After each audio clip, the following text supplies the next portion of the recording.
Hello, everybody, and welcome into the 1-0 edition of the Pack-A-Day podcast here on YouTube.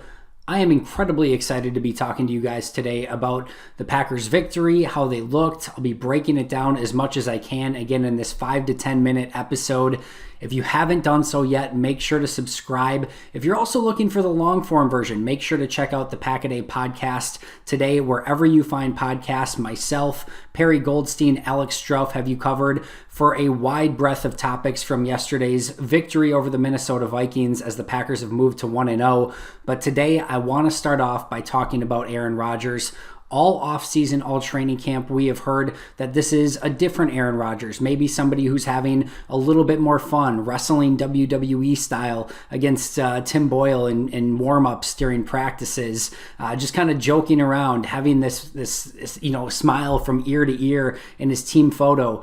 He mentioned in a press conference a couple weeks back, maybe it was a week ago, 2 weeks ago, where he maybe had a little bit more time for self-reflection with the offseason structured the way that it was due to the coronavirus. And whatever happened, whatever it is, he seems to be on cloud nine. I even go to the post-game press conference from today. When people asked him about Lane Taylor, when people asked him about Marquez Valdes-Scantling, when people asked him about Devontae Adams, it didn't matter who they asked him about. He was insanely positive. He had something positive to say about them. He went out of his way to compliment them. There was no, if somebody ran a wrong route, there was no angry Aaron Rodgers frustrated out on the field. This is not me trying to be the body language police and what happened out on the field. You just see a little bit of a different Aaron Rodgers and that positivity, that focus. Devontae Adams in his post-game press conference today said he had a laser focus during this week, said that he had his hood up, his headphones in, and he could just tell that Rodgers was locked in this week, and that showed out on the field today. I go back to last season. Aaron Rodgers had some good games last season. The game against the Raiders, the Seahawks in the divisional game, both of those games stand out. Even the game against the Eagles, he had a pretty good game in a losing effort.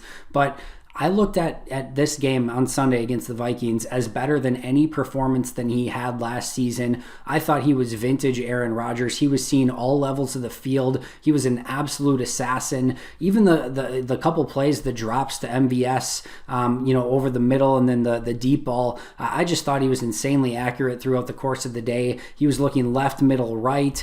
He was looking deep, intermediate, short, everything. Everything was working. He was making great decisions pre-snap on some of the motion plays. Matt LaFleur mentioned that as well on a few of those plays. He had the opportunity either to pitch it on some of those jet sweeps or hand off to the running back. I thought his decision making there was great.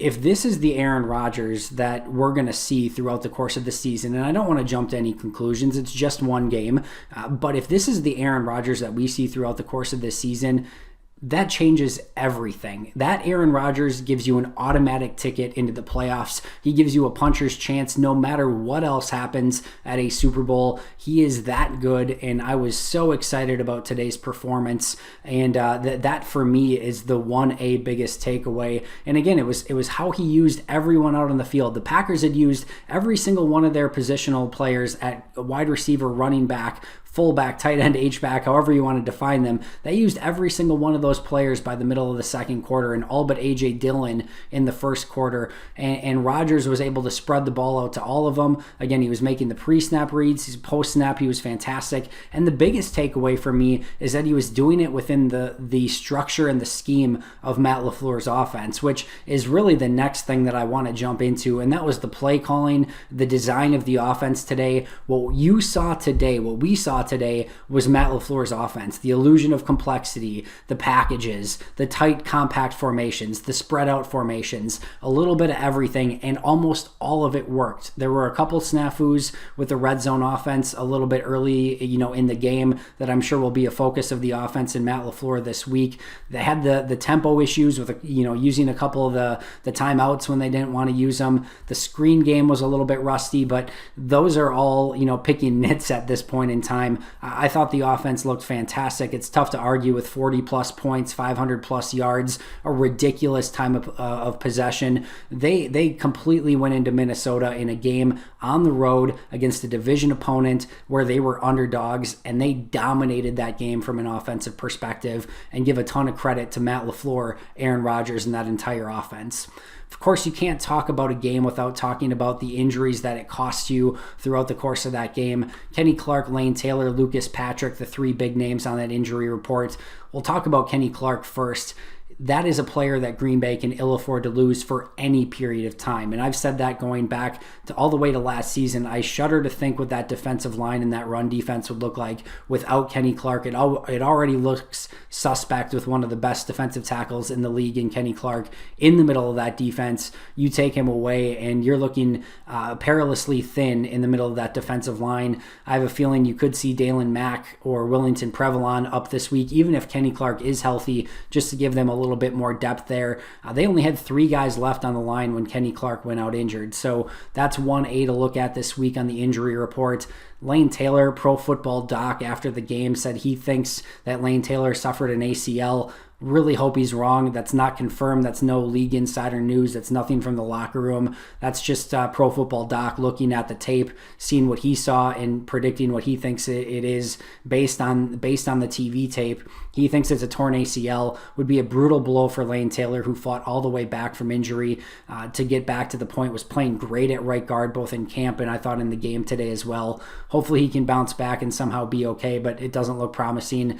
Lucas Patrick, we don't have a ton of confirmation on yet, but another player got the start in this game, mostly due to Billy Turner's injury. He could be a player that maybe could be back next week, saying Billy Turner, but Green Bay's very beat up along the offensive line with Lane Taylor, Lucas Patrick, Billy Turner, and even Rick Wagner still not 100%, although he looked good today. So that's going to be a major storyline going into Detroit this week. My last one that I want to get to today is Chris Barnes. How in the heck do you go from cut a week ago as an undrafted free agent out of UCLA to starting the game today? I tried to ask Matt LaFleur this. I should have done a little bit better job in the way that I phrased the question because he didn't address my main part of the question, which is how does that happen? I don't know if they released him with basically the idea that they knew they were going to get him back because they knew nobody was going to claim him off of waivers. But what a risky proposition. This is their starting inside linebacker week 1 that they just subjected to waivers a week ago, and they get him back. They put him on the practice squad. Then they call him up to the active roster a couple days ago. I mean, I can't imagine that Minnesota saw that coming. And then he makes the great play on the screen to Delvin Cook. He had another play, a couple tackles for loss in this game. He had a tackle on special teams. Just what a performance from Chris Barnes out of absolutely nowhere. Cut a week ago. And let's rewind a season ago. Alan Lazard cut on cutdown day, put on the practice squad, signed back to the active roster before week 1. He goes on to have a major impact on the season last year and continuing into this year. Chris Barnes now has that same storyline this season. So I'm really excited to watch the All-22. I went back and rewatched the game last night. He continued to show up, and I'm really excited to see how his career is going to progress and how his season is going to progress from here. That does it for this episode. You can get a full breakdown again on the Full Pack a Day podcast episode wherever you get podcasts, with myself, Perry Goldstein, as well as Alex Strauff. Make sure to subscribe to our YouTube page. This is brand new. We need the subscribers so we can get everything kind of rolling here. I appreciate you all so much, so make sure to hit that subscribe button. But for now, the Packers are 1 and freaky 0. I'll see you right back here tomorrow. And in the meantime, go Pack Go.